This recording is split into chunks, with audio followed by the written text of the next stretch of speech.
Young tiger junior NTR గతేడాది దేవరా సినిమాతో ప్రేక్షకుల ముందుకు వచ్చారు.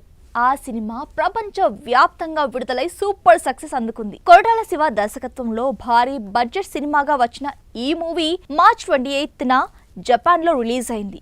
దీంతో నిర్మాతలు జపాన్ లో ప్రమోషన్స్ నిర్వహించారు. ఇందులో భాగంగా జూనియర్ ఎన్టీఆర్ జపాన్ లో సందడి చేసిన విషయం తెలిసిందే. అక్కడి అభిమానులను కలిసి ముచ్చటించిన ఎన్టీఆర్ వాటికి సంబంధించిన ఫొటోస్ ని వీడియోస్ ని షేర్ చేస్తూ ఎక్స్ వేదికగా ఎమోషనల్ పోస్ట్ పెట్టారు.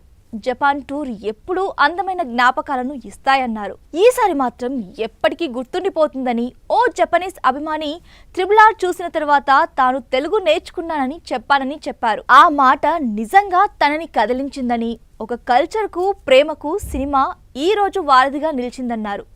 అందుకే ఆ అభిమానిని సినిమా శక్తి భాష నేర్చుకోవడానికి ప్రోత్సహించింది. ఇది నేను ఎప్పటికీ మర్చిపోలేని విషయం అని చెప్పుకొచ్చారు.